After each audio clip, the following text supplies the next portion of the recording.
Responsable y activa. Aquí comienza La Discusión Constituyente, un programa de educación cívica conducido por la periodista Isabel Charlín y realizado en conjunto por la Facultad de Ciencias Jurídicas y Sociales de la Universidad de Concepción, Campus Chillán y Radio La Discusión. Información y análisis para la formación ciudadana. La Discusión Constituyente.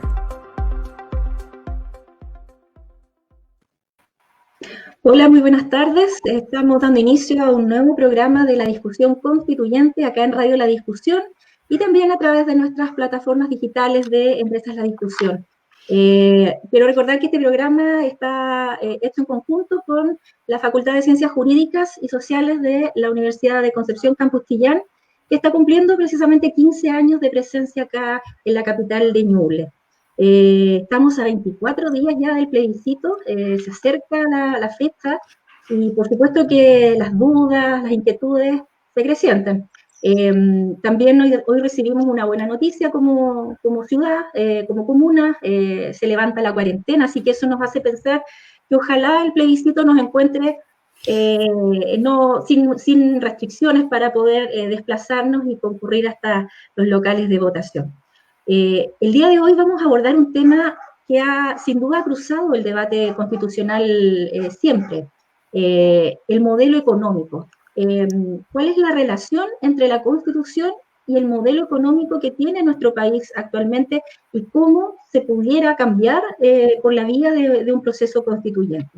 Para analizar este tema nos acompañarán hoy día dos destacados académicos de la Facultad de Ciencias Jurídicas y Sociales de la Universidad de Concepción. Ellos son miembros del Departamento de Derecho Económico. Quiero saludar a Vanessa Elizondo Cerda. ¿Cómo estás, Vanessa? Hola, muy bien, Isabel. Un gusto estar aquí contigo hoy. Y también Víctor Moreno Toledo, él también es académico del Departamento de Derecho Económico. ¿Cómo estás, Víctor? Hola, Isabel, buenas tardes. Muy bien. Gracias por la invitación. Bueno, más ratito se nos va a sumar otra persona a la conversación, Esteban Valenzuela. Él fue presidente de la Comisión Asesora Presidencial por la Descentralización, él es periodista y director de CREASUR de la Universidad de Concepción. Se nos va a unir en unos minutos más a la conversación. Partamos por el modelo económico. Se dice mucho que la actual Constitución establece claramente, sin definirlo expresamente, pero establece un modelo neoliberal, ¿no es cierto? ¿Es tan así? ¿En qué parte de la Constitución se puede advertir este tinte neoliberal, Vanessa? Mira, yo no comparto mucho la afirmación. Yo más bien diría que nuestra Constitución excluye un modelo económico, que es el de planificación centralizada. Ese claramente lo excluye. Pero dentro de lo que es las economías de mercado, los modelos económicos de mercado, no se define uno, más bien ha sido interpretaciones que se le han ido dando a distintas disposiciones de la Constitución. Que claramente nuestra Constitución apuesta hacia la libertad de las personas, hacia la posibilidad de poder elegir. Que sí nos hemos encontrado hoy en día y que está en el centro de la discusión es que hay muchas personas en nuestro país que no tienen esa opción de elegir. Y por ahí va un poco más la cosa, pero no es que se imponga un modelo por nuestra Constitución. Porque voy a dar un ejemplo. El clásico argumento que se da por ello es el principio denominado de la subsidiariedad, que señala que el Estado no podría realizar actividades económicas porque podrían hacerlo los privados. La verdad es que esto no es tan así. Nuestra Constitución actual permite que el Estado pueda desarrollar actividades económicas, solo que le pone una condición que requiere de una ley que lo autorice como tal, y esta ley es de quórum calificado. ¿Qué significa esto? Que requiere de la mayoría absoluta de los diputados y senadores en ejercicio, pero no lo prohíbe, ¿ya? ¿Qué ha pasado? Sí. Y que probablemente tiene que ver como una reacción, ¿cierto?, a lo que fue previo a la Constitución del 80, ¿cierto?, previo a lo que se quieran denominar como dictadura, pronunciamiento, gobierno militar, como quieran llamarse. Sí, probablemente cuando se buscó implementar leyes en base a la Constitución hay una exacerbación del modelo neoliberal. Pero yo te diría que tiene más bien que ver con la implementación de estas reglas generales que estableció la Constitución. La bajada claramente es más bien de un tinte neoliberal. Pero la Constitución en sí misma, o sea, si yo veo la Constitución, no necesariamente pudimos haber llegado a este modelo neoliberal. Lo que pasa es que la bajada, ya por cómo estaba constituido inicialmente el Congreso, el hecho de esta reacción hacia lo que pasó con el gobierno de Salvador Allende, se crearon una serie de instituciones que exacerbó el modelo neoliberal y que lamentablemente con el paso de los años nunca se buscaron como corregir o mejorar. Pero yo personalmente no es culpa, o en el fondo no se debe a que la Constitución no permite otro tipo de modelo. Víctor, ¿compartes esa percepción o piensas distinto? Bueno, Isabel, bueno, comparto en parte también, obviamente, lo que dice Vanessa.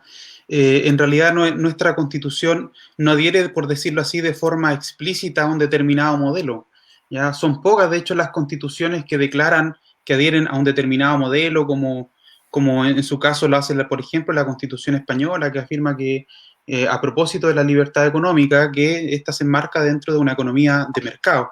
Nuestra Constitución no es tan explícita así, pero claramente es una Constitución que tiene una inspiración reaccionaria ya hacia las ideas económicas que estaban primando en un momento determinado de nuestra historia, ¿ya? Y tiene una inspiración bastante metafísica, ¿ya? Religiosa de la persona, como decía Vanessa, donde ubica al individuo por sobre el Estado, ¿ya? Desde el artículo primero, que es un artículo que se encuentra dentro de la base de la institucionalidad, o sea, dentro de la base de nuestra misma sociedad, se encarga de señalar que las personas nacen libres, ¿ya? Como la idea que señalaba Vanessa, que una idea bien transversal a nuestra Constitución, la idea de la libertad, libres e iguales en dignidad y derecho, para luego referirse a los cuerpos intermedios y después recién tocar al Estado, ¿ya? Al Estado, pero en un sentido más bien negativo. Nuestra Constitución es un poco reticente hacia la participación del Estado en materia económica por las experiencias que existían hasta ese momento, en la década del 80, ¿ya? Cuando más o menos se gestó este texto constitucional. Y en un sentido negativo, por cuanto señala que el Estado va a reconocer, amparar a estos cuerpos intermedios, a través de los cuales se organiza nuestra sociedad, como por ejemplo las empresas que las personas libremente constituimos para prestar servicios y satisfacer necesidades, y después consagra al Estado en un rol de servicialidad. El Estado está al servicio de la persona humana. Entonces, en síntesis, la idea de nuestra Constitución es colocar en un primer lugar a la persona y luego al Estado al servicio de la persona y no al revés. Nosotros como sujetos que tengamos que servir a un Estado, que era más bien la idea de fondo que primaba dentro de los sistemas de planificación, donde el incentivo de los agentes que participaban era la prestación de un servicio en pos de una comunidad, ¿ya? Así que, como de una forma introductoria, esa sería más o menos la forma en la que veo el pronunciamiento que tiene la Constitución al respecto. Vanessa, mucho se ha discutido durante este proceso respecto de la necesidad de avanzar hacia un Estado social de derecho, dejar atrás un poco el Estado subsidiario y avanzar hacia un Estado social de derecho. ¿Cómo debiera darse esa discusión durante el proceso constituyente? ¿Se puede cambiar radicalmente esta concepción o se puede ir matizando? ¿Cómo debiera ser? Mira, esta creación del Estado social de derecho tiene un poco de inspiración, por ejemplo, en la Constitución española. Ahí es como que se busca esto de prestar servicio y que parte con reconocimiento de ciertos derechos sociales, económicos y culturales de la Constitución. La verdad es algo que tú escuchas en la ciudadanía. Yo la verdad es que no comparto mucho eso. Yo en general considero que el Estado a veces no es un buen prestador de servicios. Entonces, y tampoco es que quiero decir que con eso los privados lo hagan. Yo normalmente creo que el Estado ya tiene una falencia bien grande en los temas regulatorios y que gran parte a eso se deben varios de los problemas que nosotros tenemos hoy en día, de abusos de privados hacia las personas.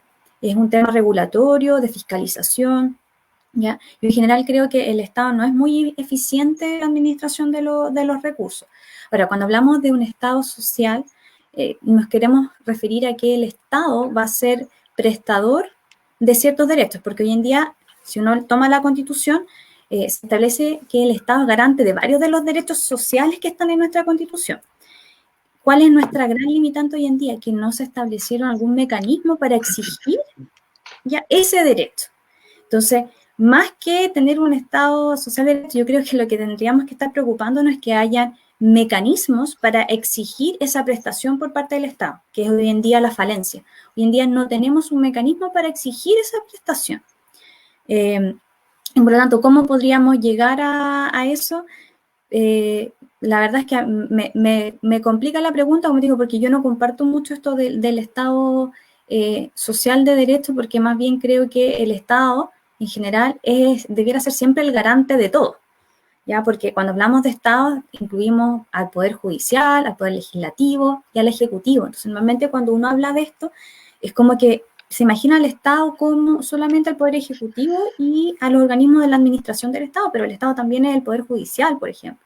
Entonces, yo más bien soy de una visión de que lo que nosotros necesitamos son garantías y mecanismos para exigir esas garantías. Víctor, ¿falta regulación a tu juicio, como dice Vanessa, o pasa por cambiar el modelo como plantean algunos, esto de pasar del Estado subsidiario al Estado social de derecho? Mira, bueno, en realidad hay algunas cuestiones que matizar. O sea, el Estado social de derecho, de garante fundamental, de garante de derechos fundamentales, como estos derechos económicos, sociales y culturales, ya en salud, en educación, en materia de seguridad social, constituye una bonita aspiración, ¿ya? Pero hay que también uno darse cuenta de la realidad en la cual se inserta toda esta discusión. O sea, si no contamos con fuentes de financiamiento que sean claras para, en el fondo, el Estado poder asegurar esa garantía, se va a quedar en una declaración importante, pero va a ser en definitiva creadora de expectativas no satisfechas a la población. Ya la Constitución de Colombia, en ese caso, consagra estos derechos económicos, sociales y culturales, pero no obstante podemos ver que Chile, dentro del marco de este mal modelo neoliberal que siempre se indica, se ubica en índices de desarrollo humano superiores a todos los países de la región. Muchos países de los cuales, como Brasil, también consagran estos derechos económicos, sociales y culturales. O sea, si no tenemos el financiamiento para asegurar esas prestaciones, solamente se va a quedar en una muy linda declaración que guíe todo el debate legislativo que se dé, pero a la ciudadanía en el fondo la vamos a estar, de cierta manera, por decirlo así, engañando un poco. ¿Ya? El Estado social sueco, por ejemplo, que se utiliza mucho como ejemplo en materia de derechos sociales, un Estado que formó su riqueza, por así decirlo, en las reformas liberales que tuvo en la mitad del siglo XIX, hasta que en 1970 se instaura este Estado social.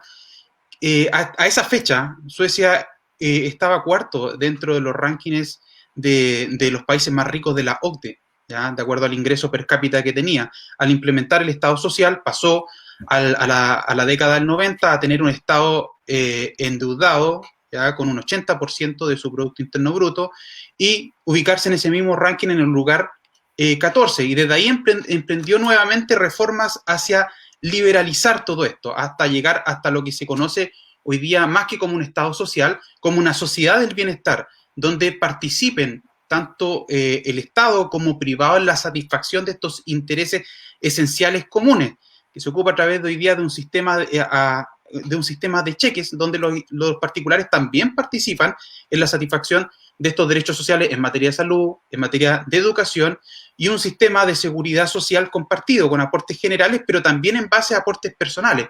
Entonces, tal vez esos estados que estamos mirando como modelo vienen de vuelta con estas nociones de estado social de la década del 60. Entonces también comparto lo que recién estaba planteando Vanessa, ¿ya? Y aquí en el fondo recuerdo una frase del ministro de Finanzas Douglas de Nueva Zelanda, cuando Nueva Zelanda, también un país que se está mirando como modelo, emprendió reformas liberalizadoras ya en el año 84.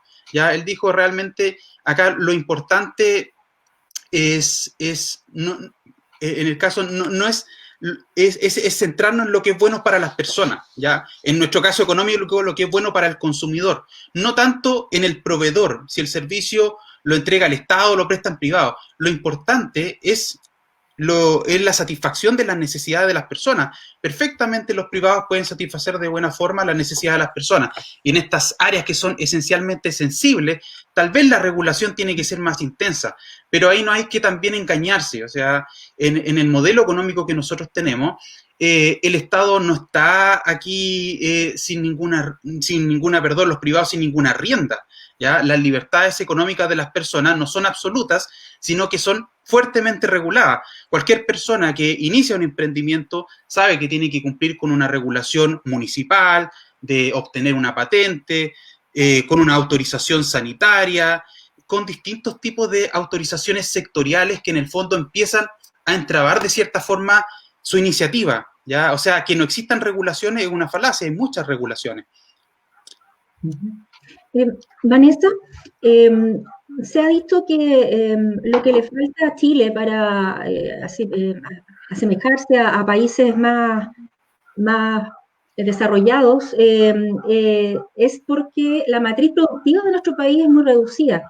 ¿Se puede abordar en un proceso constituyente este tema? ¿Se podría incluir en una nueva constitución el hecho de asegurar una diversificación de la matriz productiva del país?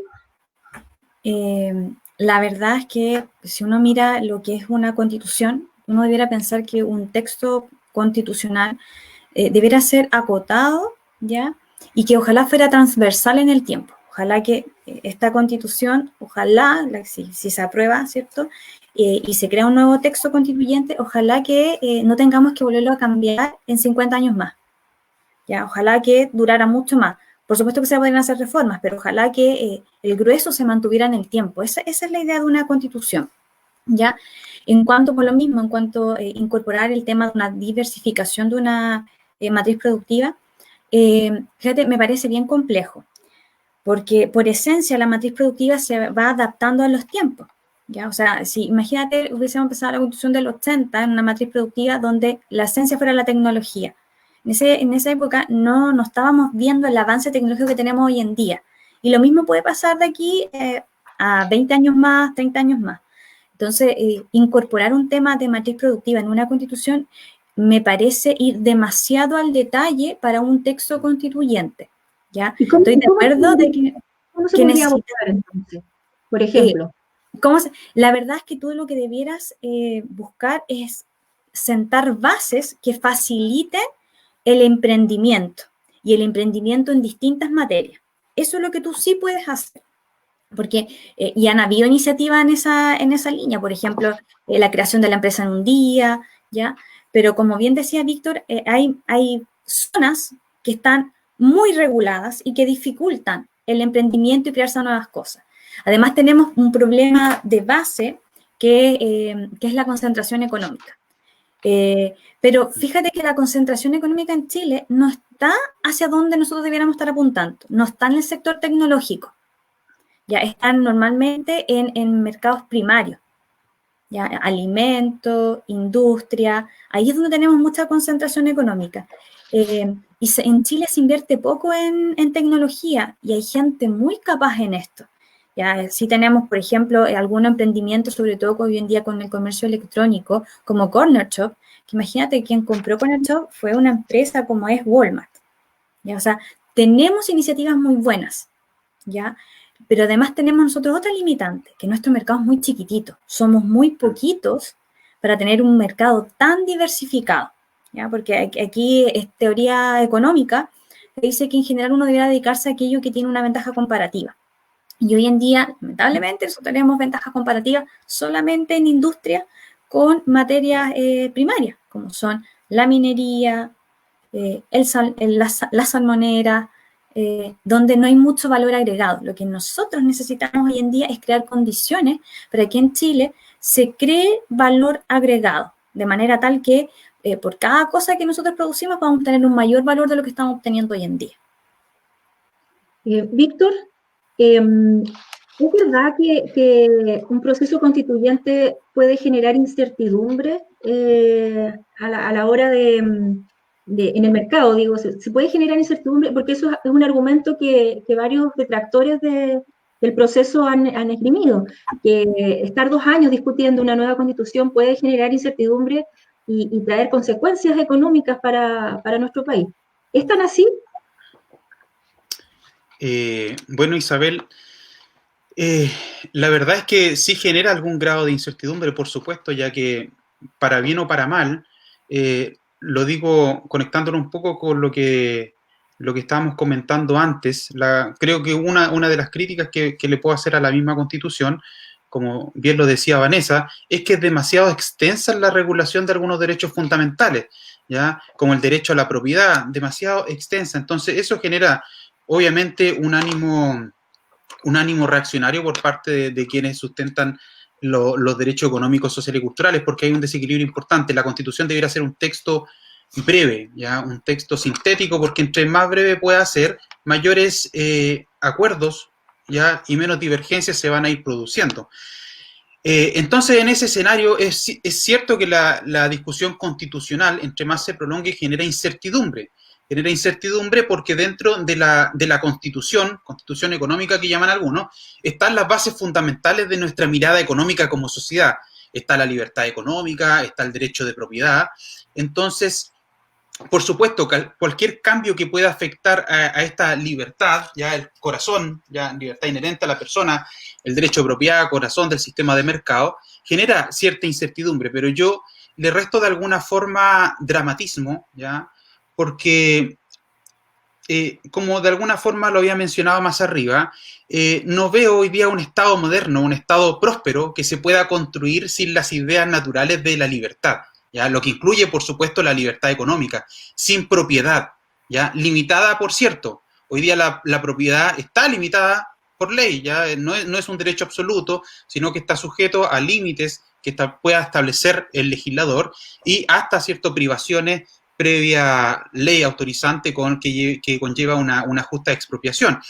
Entonces, en ese sentido le resto cierto dramatismo, porque creo que estas ideas de libertad y de propiedad van a quedar en el nuevo texto constitucional. O sea, estaríamos remando contra toda la tendencia que tiene el mundo hoy día, ¿ya? Las ideas de mercado se han internalizado como las ideas que han primado en la resolución al problema económico de lograr satisfacer las necesidades que hay frente a los escasos recursos que enfrentamos. Entonces, aquí la idea, yo creo, de la libertad hoy día supone un Estado colaborador, ya un Estado no intervencionista, ni tampoco un Estado que obstaculice el progreso económico, sino concurrente en la tarea común, ya, con los privados, de servir los intereses sociales inmediatos que podamos tener. Por lo tanto, lo que cambiaría sería la visión. Yo creo que va a cambiar la visión que existe del Estado, se va a atenuar, pero no en extremo tampoco, porque la idea de un Estado demasiado presente empieza a socavar un poco la idea de las libertades individuales que tienen las personas. Además que el acuerdo político al que se llegó el 15 de noviembre dejó ciertos amarres, por ejemplo, el tema de los 2/3 para aprobar las nuevas normas, está el plebiscito de salida también. O sea, no se trata, y los tratados internacionales también, digamos, a partir de esa base. O sea, no es que aquí vayamos a borrar de un plumazo todo y vayamos a un modelo, no sé, por poner un ejemplo, un modelo comunista, no sé. Claro. No se trata de eso, ¿no es cierto? Sí, pues yo creo que tampoco hay que en el fondo caricaturizar el debate. Yo creo que esos son modelos que ya empíricamente han fracasado. Entonces yo creo que en el fondo los modelos que está mirando Chile, los modelos de los países nórdicos, ya de Suecia, el modelo de Nueva Zelanda, que ha tenido una gran adhesión según la última encuesta que revisé, son modelos que se basan en libertad económica, están dentro de los top 10 de los países con mayor libertad económica. Nueva Zelanda en el tercero, Chile 15, ya Suecia se sale un poco más, ya está en el lugar 22, y en competitividad, ¿ya? Que son nociones esenciales, elementos esenciales del mercado, también Suecia está en los primeros niveles, 8, Nueva Zelanda 19, Chile 33. Entonces, las tendencias van en una dirección, ya como las olas del mar. Yo creo que no podemos esmerarnos en tratar de vencerla. Las ideas de libertad se van a plasmar necesariamente en una nueva constitución. Entonces, en ese sentido, no hay que infundirle temor tampoco a la población y a los privados como que aquí se va a instaurar un sistema de planificación. Yo creo que eso está totalmente descartado. Víctor, tú nombrabas hace un rato otras constituciones no sé si de Sudamérica o del mundo. ¿Cómo abordan otras constituciones el tema económico? ¿Alguna que pudiera emular Chile? Mira, como también habíamos comentado hace un rato, hay que partir de la base que nuestra constitución no adhiere de forma explícita a un modelo. En general, los países desarrollados que tendemos a mirar, muchos comúnmente de tinte anglosajón, ¿ya? O sea, adherente a un sistema jurídico ya anglosajón, en muchos casos ni siquiera tienen una constitución escrita, ¿ya? Codificada, ni le asignan el valor que nosotros depositamos en estos textos, propios de nuestra cultura que es positivista, donde queremos que la ley regule todo. Prácticamente a la ley le damos el mérito de cambiar nuestras conductas, ¿ya? Ellos no se comportan de esa manera. Y teniendo constitución, aquellos que tienen no declaran tampoco explícitamente su adhesión a un determinado modelo u otro, sino que más bien siguen la misma idea que ha tenido Chile, que obviamente no es originaria de nuestro país, de consagrar valores esenciales que se encuentran dentro de los pactos internacionales de derecho civil y político, de derecho económico, social y culturales, consagrar la libertad económica, la propiedad, no tan así como nosotros el rol subsidiario del Estado, a pesar de que no es explícito, ya hay claramente una reticencia que se ve en la norma que comentaba Vanessa, que no permite casi al Estado desarrollar actividades empresariales. Entonces, las constituciones latinoamericanas en general, ninguna adhiere de forma explícita a un determinado sistema económico, ya la constitución peruana, colombiana, la argentina, sino más bien consagran estos derechos fundamentales y agregan a veces un poco más, ya cuestión que puede ser interesante a pesar de que no es lo ideal. Como entre nosotros tenemos el estatuto del derecho del trabajo, el estatuto laboral, consagrado a nivel constitucional, un aspecto económico clave, por supuesto. Tal vez la nueva constitución, si va a ser una constitución extensa, como es nuestra costumbre, no creo que vaya a salir de esta discusión una constitución breve, ¿ya? Sería bueno que consagráramos el estatuto del consumidor, ¿ya? Que es otra parte esencial dentro del mercado, ¿ya? Tanto la preocupación por el trabajador como por el consumidor, ambos afectados por este desequilibrio en el que se encuentran frente a las empresas. Víctor, te quería agradecer tu participación esta tarde en la discusión constituyente. Sé que tienes que retirarte porque tienes otros compromisos. Te dejamos invitado para seguir conversando sobre este y otros temas ligados al proceso constituyente y en este caso al modelo económico. Muchas gracias. Gracias a ti, Isabel, por la invitación y que estés muy bien. Chao, Vanessa. Chao, Víctor.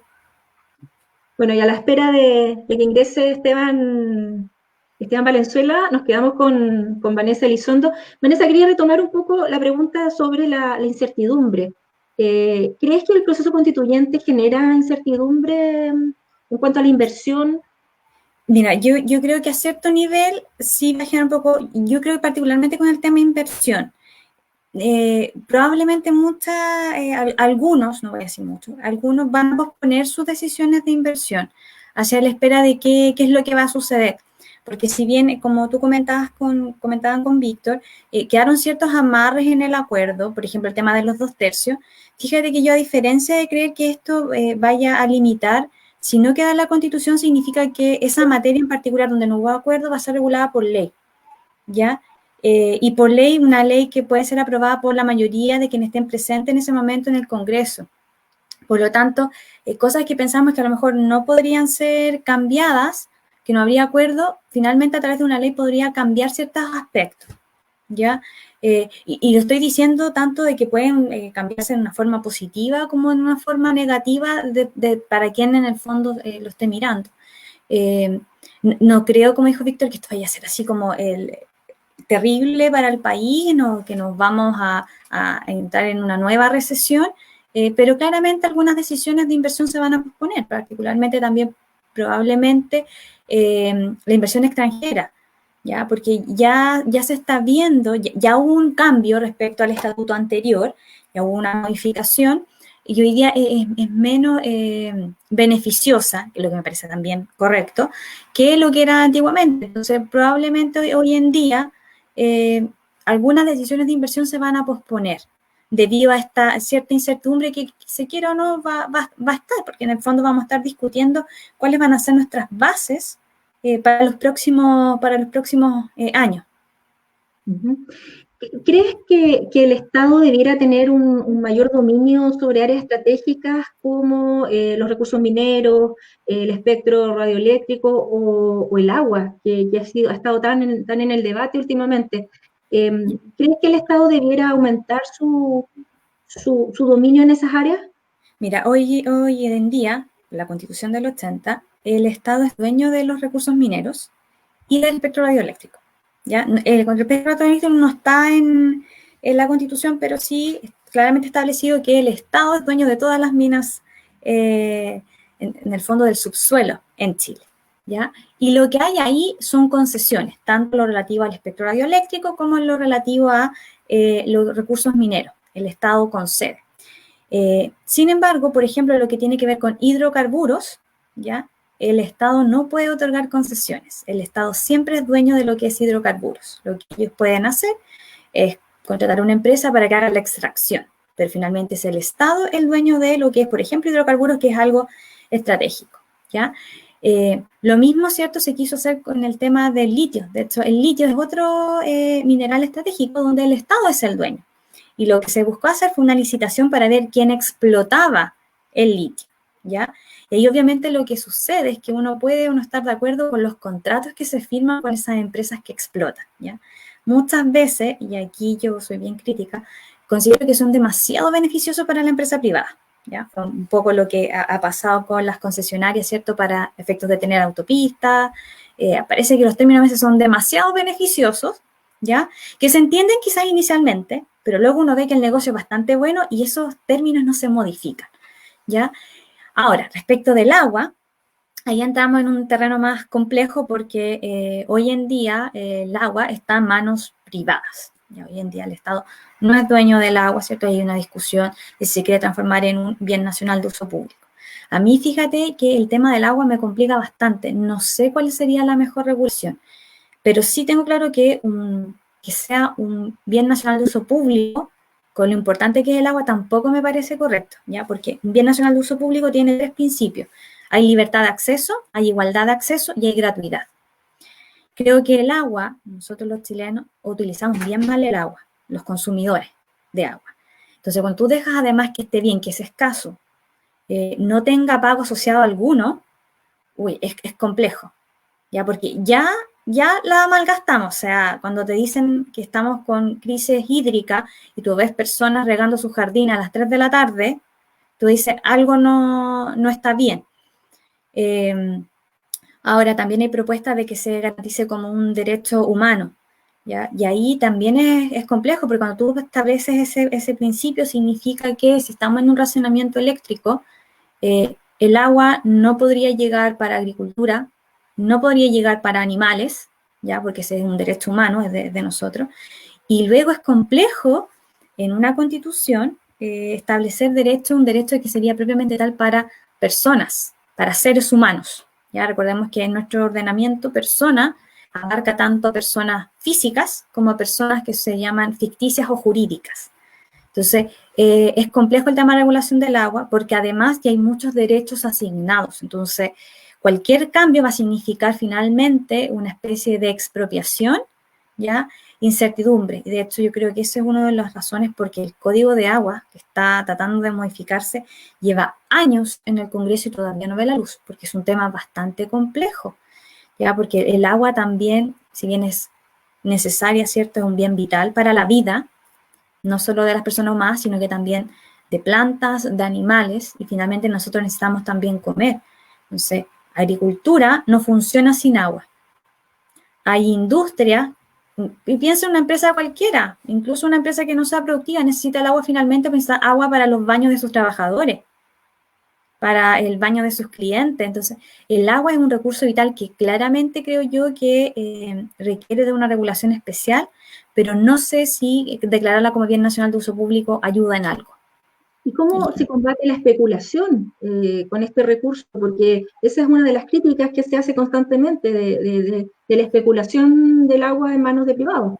O sea, yo creo que lo que sí debiera pasar es que el agua probablemente debiera ser administrada por alguna entidad, ¿cierto? Sin fines de lucro, partiendo por eso. Entonces, por ejemplo, hay experiencia en esa medida por el tema de la especulación, pero la especulación normalmente tiene que ver con aguas que están asociadas particularmente a iniciativas, digamos, empresariales. Ahí es donde se ha producido especulación. Una forma que tú podrías regularlo, por ejemplo, que hoy en día se utiliza en lo que es agricultura, es a través, por ejemplo, de la asociación de canalistas, ¿ya? Que entre ellos mismos se regulan, cuidan el agua porque les sirve a todos. No es propiamente tal de ellos porque en realidad lo que tienen son como cuotas, es como una especie de cooperativa, pero de canalistas. O sea, por ejemplo, ahí tú tienes una forma en que ha evitado la especulación, ¿ya? ¿Cómo podríamos evitar la especulación? Por ejemplo, que algo que hoy en día en Chile el derecho de agua está separado de la tierra. O sea, tú puedes vender tu terreno y aparte vender tus derechos de agua. Entonces, a lo mejor una forma de evitar una especulación, no se evitaría, por supuesto, por completo, sería dejar de separar el agua de la tierra. ¿Ya? Porque finalmente, si nosotros queremos que el agua sea como matriz productiva para producir, el terreno tiene que estar asociado con esa agua. Probablemente ahí, ¿qué fenómeno te va a pasar? Va a pasar todo, ¿cierto? Siempre se busca la vuelta, que va a especular con el precio de ese terreno. Entonces, finalmente, en forma indirecta también se va a especular. Entonces, yo creo que una forma sería que hubiera una entidad que administrara el agua en general, diciendo, ok, tú necesitas agua para esto, yo te lo concedo porque estás utilizándola para esto. Y por lo tanto, yo no soy dueño del agua, del derecho, sino que solamente a mí se me permite el uso del agua.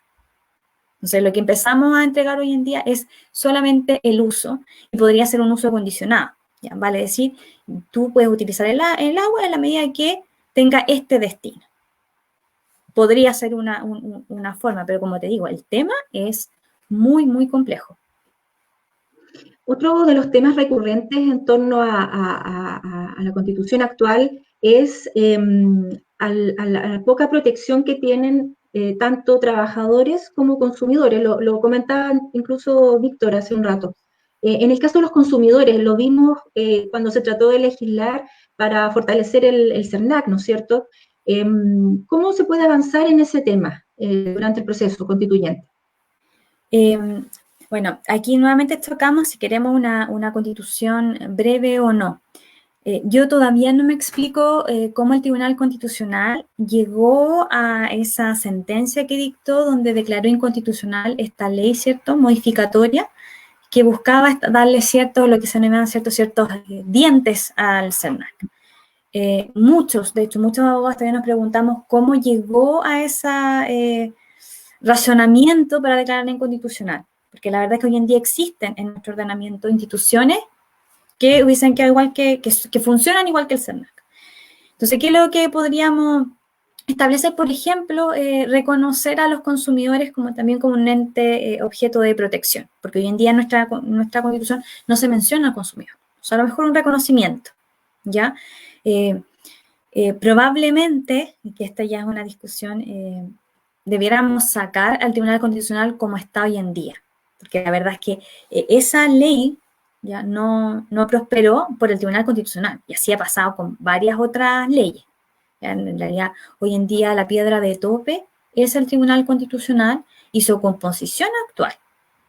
Entonces, ¿cómo lo podríamos hacer? Lo más probable es que nos volvamos a tener Tribunal Constitucional en un nuevo texto constituyente, ¿ya? Y si es que llegara a ganar el rechazo, ¿cierto?, que se ve bien poco probable, yo creo que una reforma urgente es al Tribunal Constitucional, porque hoy en día, en esta materia, pasó a llevar la voluntad del Congreso, ¿cierto? Finalmente, recordemos que el Congreso lo eligen las personas, son los representantes, ¿cierto?, del pueblo, ¿ya? Y ahí el Tribunal Constitucional, va a decir, un grupo de 10 personas determinaron algo distinto. Y en torno a los trabajadores, Vanessa, porque también se dice que la actual Constitución debilita, digamos, la Constitución, la organización de los trabajadores. Y eso se ve reflejado en cosas prácticas. Tenemos sindicatos muy reducidos, muy débiles.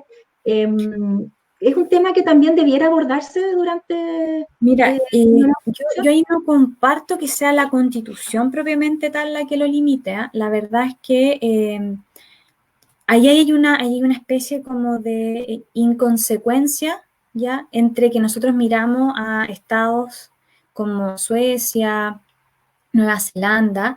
Fíjate que son estados donde la sindicalización no es tan relevante, ¿ya? Donde hay mucha flexibilidad laboral. Entonces, acá en Chile es como que queremos ciertas instituciones que nos gustan de un país, pero no queremos recoger todo. Y por lo tanto terminamos quedando como una especie de potpourri.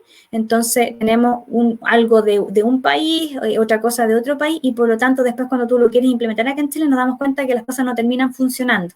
Funcionan más o menos y no se logra corregir, ¿cierto? El problema que se quería atacar, porque finalmente tomamos distintas ideas de distintos lugares, ya sin reconocer nuestra propia realidad, ¿ya?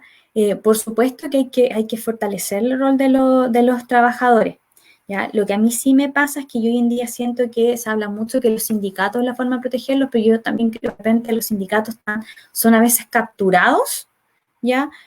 Por partidos políticos, por ideología, y finalmente no siempre están del lado del trabajador, ¿ya? Están más bien aparejados con otro tipo de intereses, ¿ya? Y que termina generando mayor problema. Entonces, los sindicatos sí funcionan, ¿ya? Pero creo que también deberíamos avanzar en otro tipo de institucionalidad para realmente proteger al trabajador. O sea, no me parece que siempre la protección tenga que venir por parte de los sindicatos. ¿Ya? A lo mejor establecer algún tipo de contenido mínimo de contrato, el mismo tema de un sueldo mínimo, ya esta idea que se lanzó del sueldo mínimo garantizado, ¿cierto? De esto de que yo reciba líquido una cierta cantidad de dinero, es como que me parece más acorde a ese tipo de cosas. El mismo tema de la diferencia salarial entre hombres y mujeres, eso no tiene, ese es un problema que tenemos hoy en día en nuestra sociedad, pero que no encuentra su causa en la Constitución, ¿cierto? Tiene que ver en una cosa, ¿cierto?, idiosincrática de nuestro país, donde tenemos un país que es claramente machista y por lo tanto necesitas cosas como para ir cambiándolas, pero son cosas que nos van a llevar tiempo poder cambiarlas. Entonces, finalmente vamos a tener que siempre descansar en leyes, que claramente no es la idea que nos sigamos llenando de leyes para regular cada una de las cosas. Necesitamos algunos cambios culturales, ¿ya? De partida, por ejemplo, necesitamos también una cultura empresarial que se acerque más al trabajador, ¿cierto? Que no tengamos esta dinámica de querer abusar siempre del trabajador. Y reconocer también que también hay muy buenos empresarios, a veces que comparten mucho con su trabajador, entonces normalmente nos quedamos con caricaturas aquí también, de las grandes empresas, ¿cierto?, de conglomerados, que efectivamente a veces abusan de sus trabajadores, pero también tienes conglomerados que son bastante preocupados por el bienestar, ¿ya?, y por sus trabajadores. Quiero invitar a la conversación a otro destacado académico de la Universidad de Concepción, a Esteban Valenzuela Bantrec. Él es periodista y es director de Creasur UDEC. También tuvo un destacado rol en la Comisión Asesora Presidencial para la Descentralización. Bienvenido, Esteban. ¿Cómo está? Un gusto grande. Estaba escuchando allí sobre los sindicatos y me acordaba a propósito de descentralización. En Alemania, que es un país federal, los sindicatos participan con representantes de los directores de empresas y en los comités de finanzas. Entonces, cuando nadie les roba las gratificaciones, pero cuando hay crisis económica, los alemanes, los sindicatos son súper responsables y están dispuestos a trabajarse los salarios, porque hay confianza, porque hay información y participan en los directorios. Y tienen tremendos sindicatos por rama. El sindicato más grande de Europa es el sindicato de los metalúrgicos alemanes. Alemania es una economía competitiva y funcionan súper bien. Precisamente estábamos conversando con Vanessa si este tema de darle una mayor protección a los trabajadores, mayor seguridad, se podía o no incluir en el proceso constituyente, en el debate. ¿Cómo? ¿Se podría incluir en una nueva constitución mayor protección para los trabajadores? Mira, o sea, cada cual con su opinión, pero yo soy de los que cree que la sindicalización tiene que ser obligatoria. Por ejemplo, yo que vengo del catolicismo social, estaba peleando porque hay muchos colegios católicos que no tienen sindicato, ¿no? Entonces creo que se tiene que ser coherente y eso es un debate por esta idea de lo optativo, de ciertas cosas, pero yo creo más, no soy liberal, soy de la corresponsabilidad, soy dialógico, soy abierto, no creo en el dogmatismo, pero creo en la corresponsabilidad y creo que esas cosas deben estar. Y también es muy importante esto de la obligatoriedad de la participación sindical en directorios de empresas o los comités revisores de finanzas, al menos, para hacer claridad por todos los mecanismos de bonos, sistemas de pago y las gratificaciones, ¿no? Que en Chile son, entre comillas, legales, pero pucha que se usa poco. Esteban, conversábamos al principio del programa respecto de este modelo neoliberal que la actual Constitución, si bien no lo presenta explícitamente, pero sí adhiere a él, ¿no es cierto? Entonces quería consultarte si la actual Constitución limita al Estado para que se transforme en un agente de cambio. ¿Crees que en este proceso constituyente esa pregunta debiera hacerse y transitar desde este Estado subsidiario hacia el Estado social de derecho?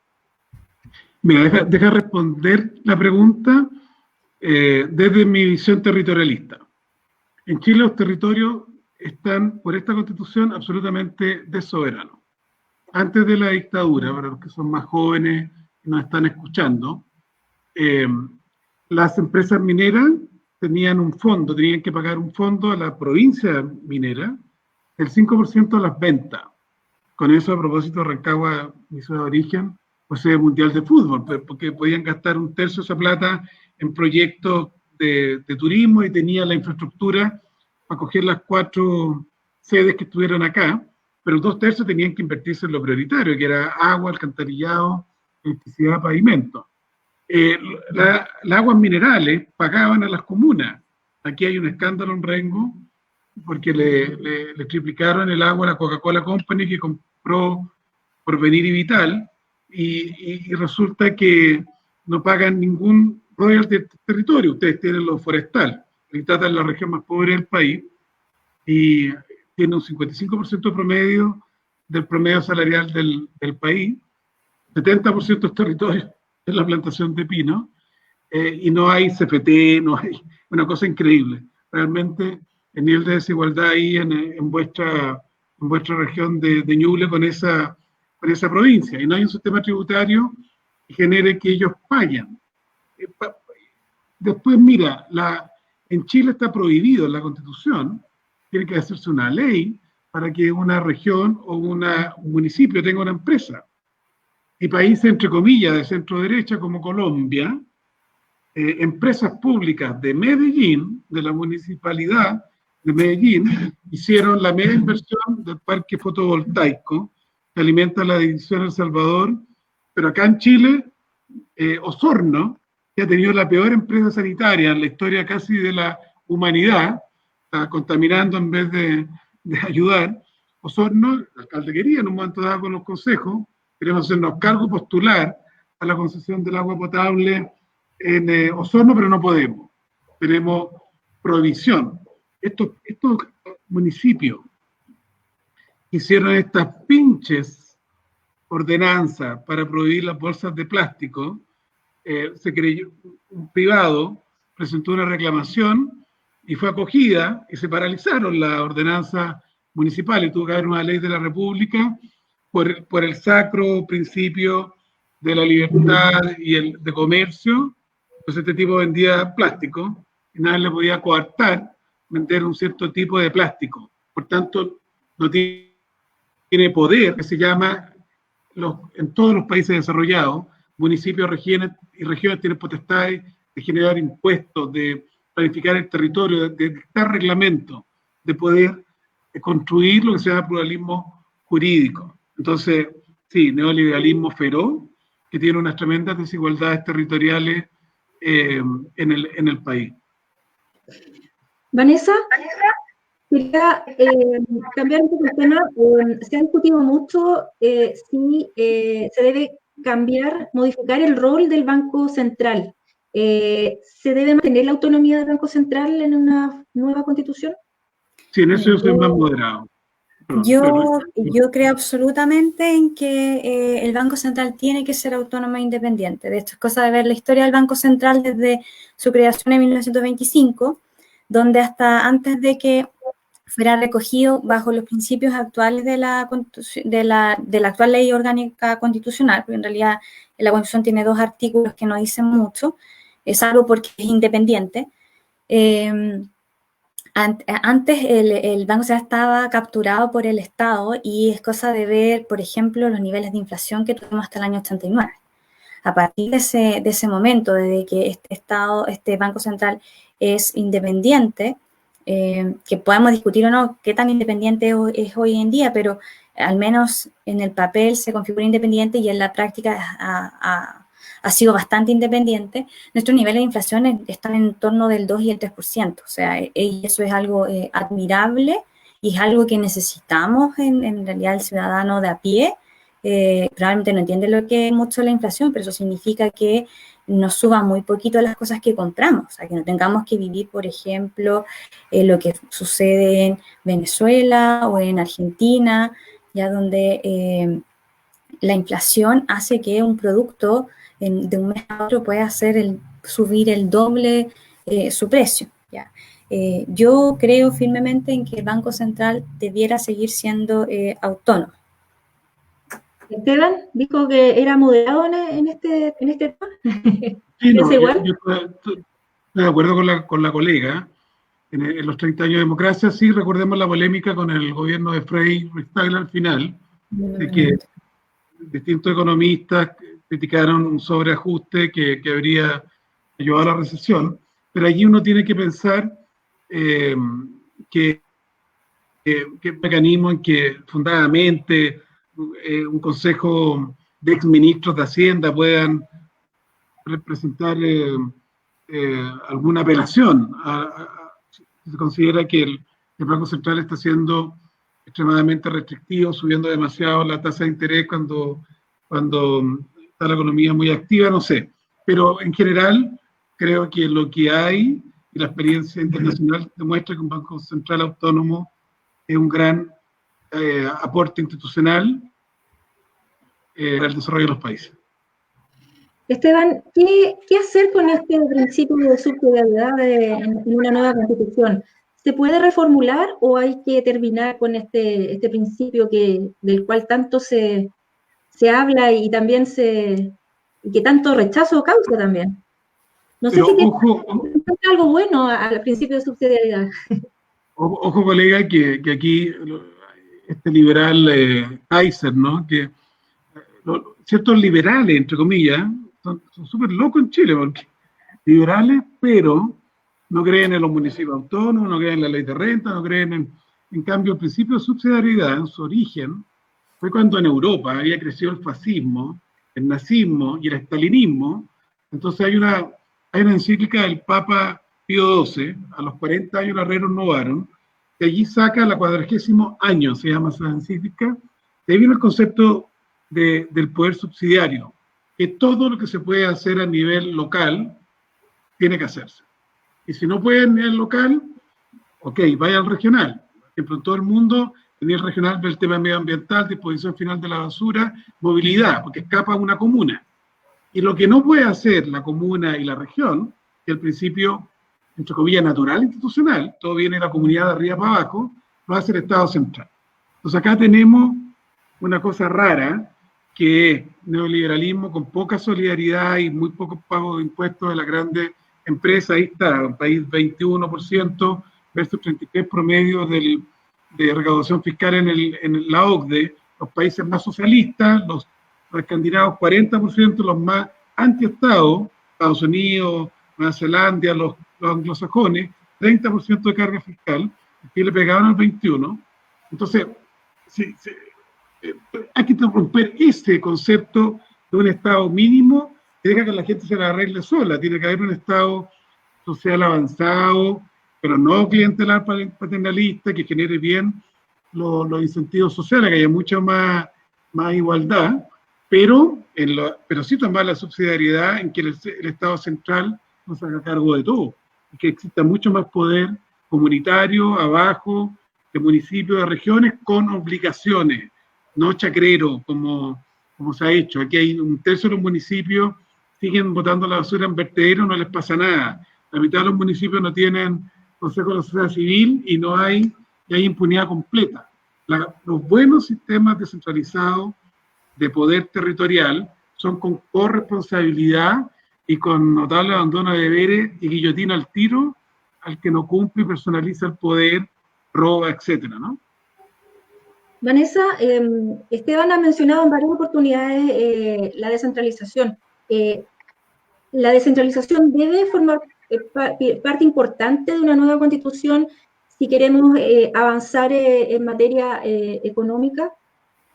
O sea, yo nuevamente, no sé si todo es necesario ponerlo en la Constitución. Yo prefiero que tengamos consenso en ciertas materias. Yo creo que la descentralización es fundamental.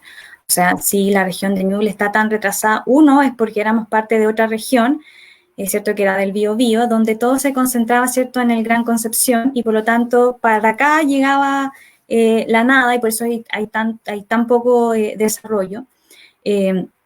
Hay además todo un tema de matrices, o sea, acá Ñuble tiene una matriz primaria donde el tema agrícola, la silviagricultura es lo que tenemos, no hay mucho más, entonces necesitas fomentar, y eso necesita muchos recursos, porque por ejemplo podría potenciarse el turismo, pero para tener turismo necesitas servicios. Entonces, claramente yo creo que la descentralización es fundamental, pero no podemos seguir pasando el tipo de leyes que pasó, por ejemplo, con la ley de gobiernos regionales, donde tú vas a tener un gobierno regional que prácticamente no tiene manejo de recursos, que es lo que tú necesitas. O sea, no saco nada con poder tomar una decisión si no tengo el dinero para poder implementar esa infraestructura, ese proyecto. Entonces, siempre estamos haciendo las cosas a medias. Como, repito, ¿puede o no puede estar en la Constitución? Yo creo que no vamos a terminar nunca una constitución si queremos poner todos los temas que, por ejemplo, hemos querido abordar. Yo más bien creo que debería haber consenso en que la descentralización es absolutamente necesaria, de que se debieran crear, por ejemplo, un sistema tributario que reconozca estas desigualdades territoriales que existen, y que, por lo tanto, así como la municipalidad se creó este fondo común, ¿cierto?, donde aquellas municipalidades que tienen menos recursos pueden optar a este recurso, este fondo común, y obtener un poco más de recursos. Ya, algo así también debiera pasar a nivel con las regiones, con los ingresos. O sea, algo así se ha hecho, por ejemplo, con lo que son los casinos, con la ley de casinos, donde hay dos pagos que se hacen directamente a los gobiernos regionales, ya que lamentablemente con el tema de la pandemia, por ejemplo, acá en Ñuble, que puede haber sido un muy buen año con ingresos, se ha perdido ese ingreso porque no ha podido abrir, no ha podido funcionar el casino. Pero ese, por ejemplo, son medidas que se deben tomar, y claramente yo estoy de acuerdo con que la descentralización es un tema pendiente acá en Chile, y que algunos han planteado que a nivel constitucional quizás podríamos llegar hasta un Estado federal. Yo no comparto mucho eso de llegar a ese otro extremo, pero sí necesitamos mayores niveles de descentralización. Esteban, bueno, su tema. Acuerdo y desacuerdo con mi colega. Es una broma. Te voy a acusar a Augusto Parra, porque él es el autor de la tesis del Estado regional, ¿no? Es como una cosa intermedia, más parecido al modelo unitario español, en que el Estado central fortalece tiene la recaudación y tiene control macroeconómico, pero ojo, en España toda la sanidad, o sea, desde la atención primaria hasta el hospital, está entregado a las regiones, toda la educación. Es uno de los países más descentralizados de Europa, pero tiene normas constitucionales que son muy importantes, que no están en la Constitución nuestra. Por ejemplo, esto de la ecualización de ingresos, ¿qué significa? Cuando España entrega competencia, obliga a que no exista una diferencia, después la ley, hay un consejo, de más de 10% entre los gobiernos locales. Cuento corto, en Chile hay municipios, yo vivo en Penco, cuando estoy trabajando en la UDEC, y Penco tiene 85.000 pesos al año por habitante. Itacura tiene 1,5 millones. O sea, una diferencia, y tiene que mantener áreas verdes, alumbrado público. Entonces, claro, sacan la basura 2 veces a la semana y reguleque, porque Chillán, ¿no? La demarcación de calle no existe. Y a propósito de casino, yo era presidente de la Comisión de Gobierno Interior, cuando sacamos la ley de casinos regionales, tuvimos que movilizar una cantidad de gente al Congreso porque querían casinos en Santiago, por eso mataban casinos en Viña y el Monticello, que se instaló felizmente un casino que ha dejado harta plata en mi región, pero también hay que preocuparse de todos los casinos ilegales que están en el centro de Chillán, porque el concepto del casino era que la gente fuera a una actividad con un clúster turístico, que que no fuera una cosa de enviciarse con esto, ¿no? Y que se recaudara plata, no solo en la comuna donde está, se queda la mitad del impuesto en la comuna, y la otra mitad va a la región, para que no pasara lo de Viña, que tu Viña cruzas la calle y Valparaíso es deplorable, no tiene plata, no tiene dinero para mantener, en cambio Viña del Mar, como tiene el casino, tiene bastante más recursos. Yo creo que, yo en esto discrepo de la retórica latinoamericana. Yo creo que tienen que estar pocas normas, pero muy constitucionales. Europa, ¿qué es lo importante de Europa? Tiene el Fondo de Convergencia Estructural. Todas las regiones que están bajo un 80% del promedio salarial de la Unión, de la Constitución Europea, tienen por 10 años un fondo de convergencia. Y Tata, volviendo al ejemplo, tiene un 55%. Y las 4 regiones más pobres del país, que estamos notoriamente bajo el 80%, es lo que Danixa decía muy bien, son las regiones primarias exportadoras agrícolas. O'Higgins, Maule, Ñuble, Biobío o Almapu, no la Araucanía. Y sin embargo, los niveles de inversión son mucho más bajos, los niveles de penetración de Internet en los hogares, etcétera, etcétera. Hay gente que dice, con 2 guarismos, con 3 guarismos, en la breve constitución matemática, Chile sería otro. ¿Cuáles son esos guarismos? Que Chile recauda al menos un 30% de su PIB en impuestos. Segundo, y el 40% de los mismos es utilizado de manera autónoma por los gobiernos subnacionales. Solo el 15% del gasto público tiene Chile, el más centralista de la OCDE junto a Turquía, un sultanato medio medieval. Y tercero, el tema de diferencias salariales. Australia tiene normas constitucionales de las diferencias salariales, que tienen un máximo, entiendo que es 10. En Chile llega a 40, 50. Y creo que la retórica nuestra es muy tremenda en América Latina. Hay constituciones de buen vivir, que no pagan impuestos, corrupción, no hay cuidado del medio ambiente. Es cierto, lo más importante es el acuerdo más profundo con los actores, la negociación, el pacto social y territorial, y que tengamos confianza entre los actores. Pero hay que aprovechar este consenso, este momento constituyente, y la obligatoriedad de llegar a 2/3 para buscar compromisos y acuerdos macro, pero que tengan una traducción yo lo llamamos, yo he trabajado todavía con la cooperación alemana, llaman indicadores de transformación. También me tocó ser el presidente de la Comisión de Minería y Energía, estaban juntas en el Congreso, cuando logramos introducir esto del mínimo que tendrían las empresas distribuidoras de electricidad de comprar a las energías renovables no convencionales, que generó el boom de la energía renovable. Estos indicadores de transformación que movilizan cambios en la trabada y compleja política latinoamericana. Esteban. Sí.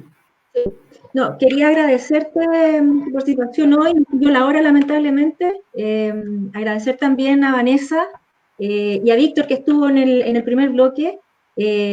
Obviamente que quedan muchos temas pendientes y los vamos a seguir abordando en este ciclo de programas que ya va quedando poco porque quedan 24 días para el plebiscito, no queda nada.